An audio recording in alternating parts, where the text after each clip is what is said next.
يعلم پڑھیے اپنے اس رب کے نام سے جس نے پیدا کیا انسان کو خون کے لوتھڑے سے۔ پڑھیے اور تمہارا رب بڑا کریم ہے جس نے قلم سے سکھایا انسان کو وہ سکھایا جو وہ نہیں جانتا تھا۔ وہ سب سے پہلی وحی تھی جو رسول اللہ صلی اللہ علیہ وسلم پر نازل ہوئی اور جس کی روشنی مکے کی وادی سے نکل کر چہار دانگ عالم میں پہنچی۔ یہ دعوت اسلام 13 سال تک مکہ مکرمہ ہی میں رہی، جہاں صاحب دعوت و فخر رسول صلی اللہ علیہ وسلم کو حقد و حسد، ایذا و تکلیف کا شدید سامنا کرنا پڑا۔ آپ صلی اللہ علیہ وسلم کے خلاف قتل کی سازشیں بنائی گئیں۔ اس پر ہی بس نہیں بلکہ آپ کے ساتھ آپ کے خاندان اور صحابہ کرام کا 3 سالہ بائیکاٹ کیا۔ بالآخر حضور صلی اللہ علیہ وسلم کو ہجرت کی دعوت دے دی گئی۔ اب کیا تھا، کفار کو جیسے ہی اندازہ ہوا کہ اب محمد صلی اللہ علیہ وسلم مکہ چھوڑنے والے ہیں، سب کے سب مشرکین اکٹھا ہوئے اور سرور دو عالم صلی اللہ علیہ وسلم کے گھر کا محاصرہ کر لیا۔ ادھر یہ مکر و فریب کا جال بچھا رہے تھے، ادھر اللہ تعالی نے ان کے فریب کاری کی ناکامی کا فیصلہ فرما لیا تھا۔ چنانچہ رسول اللہ صلی اللہ علیہ وسلم معجزانہ طور پر سورہ یاسین کی آیت وجعلنا من بين أيديهم سدا ومن خلفهم سدا فأغشيناهم فهم لا يبصرون پڑھتے ہوئے ان کے اوپر پھونکتے ہوئے بحفاظت خداوندی ابو بکر رضی اللہ عنہ کو ساتھ لے کر مدینہ منورہ کے لیے روانہ ہوئے۔ مکہ مکرمہ سے مدینہ منورہ کا راستہ شمال کی طرف سے تھا، مگر احتیاطی طور پر آپ صلی اللہ علیہ وسلم نے مکے کی جنوبی سمت سے سفر شروع کیا۔ ثنیۃ الوداع کے مقام پر پہنچ کر آپ صلی اللہ علیہ وسلم نے اپنی جائے پیدائش اور محبوب شہر اور مبارک و مقدس خانہ خدا کو الوداع کہا۔ تقریباً 10 کلومیٹر کی مسافت طے کر کے جبل ثور کی غار میں بقصد آرام اور دشمن کی نظروں سے مختفی ہونے کے لیے قیام پذیر ہوئے۔ حضرت ابو بکر رضی اللہ تعالی عنہ کو رسول اللہ صلی اللہ علیہ وسلم کی زندگی کی شدید فکر لاحق رہتی تھی۔ آپ صلی اللہ علیہ وسلم حضرت ابو بکر رضی اللہ عنہ کو تسلی دیتے اور فرماتے، اے ابو بکر، تمہارا ان 2 کے بارے میں کیا خیال ہے جن کا تیسرا ساتھی اللہ تعالی ہو؟ اللہ تعالی نے سورہ توبہ میں ارشاد فرمایا، إلا تنصروه فقد نصره الله إذ أخرجه الذين كفروا ثاني اثنين إذ هما في الغار إذ يقول لصاحبه لا تحزن إن الله معنا۔ اس کا ترجمہ یہ ہے، اگر تم پیغمبر کی مدد نہ کرو گے تو خدا ان کا مددگار ہے، اور وہ وقت تم کو یاد ہوگا جب ان کو کافروں نے گھروں سے نکالا، اس وقت 2 ہی شخص تھے جب وہ دونوں غار ثور میں۔ اس وقت پیغمبر اپنے رفیق و ساتھی کو تسلی دیتے تھے کہ غم نہ کرو، خدا ہمارے ساتھ ہے۔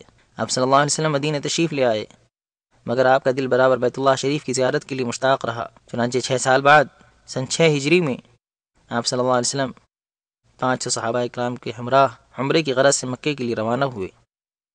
ساتھ میں تلوار کے علاوہ کوئی اسلحہ نہیں لیا۔ قریش مکہ کو جیسے ہی آپ صلی اللہ علیہ وسلم کی مکے آمد کی اطلاع ملی، انہوں نے 200 شہ سواروں کو بھیجا تاکہ ان کو مکے داخل ہونے سے روک دیں۔ ادھر رسول اللہ صلی اللہ علیہ وسلم نے اپنے رفاقہ کو حکم دیا کہ وہ مکے کی مغربی جانب ثنیۃ المراد جو حدیبیہ کا نشیب راستہ ہے وہاں کا رخ کریں۔ اس طرح ان 200 شہ سواروں سے جنگ کی نوبت نہ آ سکی۔ اب رسول اللہ صلی اللہ علیہ وسلم نے مسلمانوں کا ایک وفد قریش کے پاس بھیجا کہ ہمیں عمرے کی اجازت دے دی جائے۔ اس وفد کی واپسی میں تاخیر ہوئی اور یہ خبر پھیل گئی کہ مسلمانوں کے وفد کو قتل کر دیا گیا۔ یہ خبر جیسے ہی ملی، رسول اللہ صلی اللہ علیہ وسلم نے حدیبیہ کے مقام پر ہی درخت رضوان کے نیچے مسلمانوں سے قریش سے جنگ کے لیے بیعت لی۔ تمام مسلمانوں نے اس بیعت میں حصہ لیا۔ جب قریش کو اس بیعت کا علم ہوا تو قریش کی آنکھیں کھلیں اور پھر قریش مکہ نے صلح کی پیشکش کی۔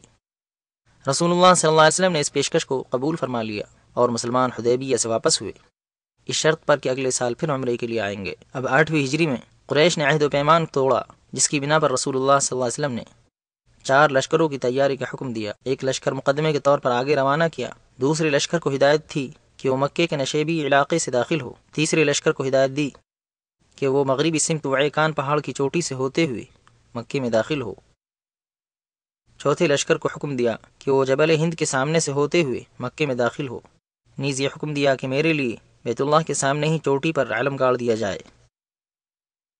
بالآخر رسول اللہ صلی اللہ علیہ وسلم کو بغیر جنگ کے ہی فتح حاصل ہو گئی، امن و امان ہو گیا، خطرات کے بادل چھٹ گئے، بیت اللہ شریف کے حقیقی وارثین آ چکے تھے۔ مکہ مکرمہ توحید کی صداؤں سے گونج اٹھا، شرک و کفر کے جھوٹے خداؤں میں زلزلہ آ چکا تھا، مورتیاں لرزبر اندام تھیں۔ اب مکہ مکرمہ بت پرستی و شرک کی گندگی سے پاک ہو چکا تھا۔ کلمہ توحید لا الہ الا اللہ محمد الرسول اللہ صلی اللہ علیہ وسلم کی صدائیں اب مکی مکرمہ کی گلی کوچوں میں ضیاء پاشی کر رہی تھیں۔ حرم شریف کی حدود، جن کو حضرت جبریل علیہ السلام کی نشاندہی پر ابراہیم خلیل اللہ نے متعین کیا تھا، زمانے سے پامال ہو رہی تھیں۔ اب دوبارہ ان کی حرمت واپس آ گئی۔ غیر مسلموں کا داخلہ حدود حرم کے اندر ممنوع قرار دے دیا گیا۔ حرم کی حدود پر علامتی نشانیاں نصب کر دی گئیں۔ مکے کے شمال میں حرم کے حد تنعیم ہے، جس کا فاصلہ مکے سے 6 کلومیٹر ہے۔ شمال مشرق میں وادی نخلہ میں حدود حرم ہے، جو مکہ مکرمہ سے 14 کلومیٹر دور ہے۔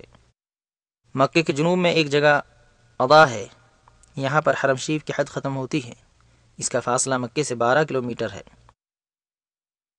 مغربی سمت میں حرم کی حد شمیسی کے مقام پر ہے، جہاں سے مکے کی مسافت 15 کلومیٹر ہے۔ مکہ مکرمہ کا ذکر قرآن پاک میں کئی ناموں سے آیا ہے۔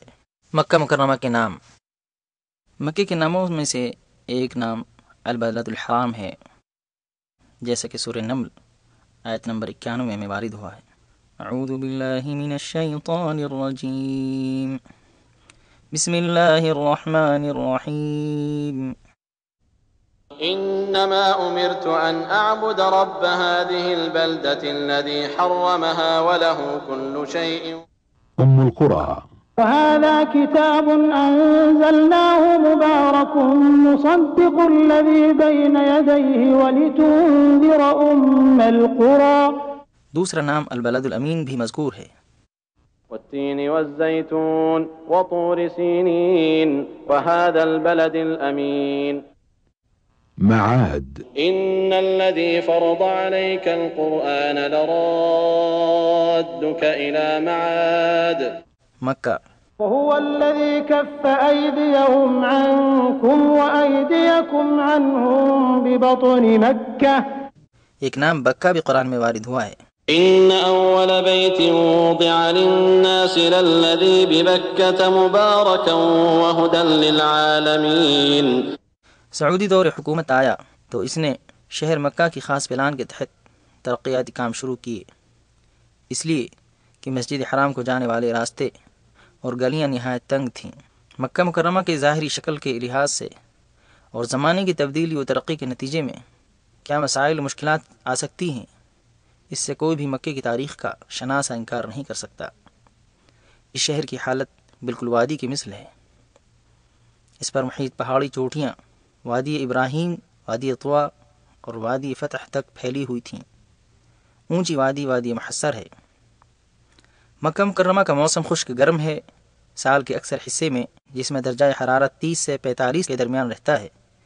عمارتوں کے بلند ہونے کے باوجود راستے تنگ ہیں، اس لیے راستوں میں عموماً سارے دن سایہ رہتا ہے۔ حرم شریف کی سب سے پہلی توسیع خلیفہ راشد حضرت عمر بن الخطاب رضی اللہ عنہ نے سن 17 ہجری میں کرائی۔ اس کے بعد 18 ہجری میں حضرت عثمان غنی رضی اللہ عنہ نے توسیعی کام کرایا۔ اس کے بعد سے دور اموی، دور عباسی اور اسی طرح عثمانی و سعودی دور حکومت کے مختلف وقتوں میں حرم شریف کا توسیعی کام ہوتا رہا۔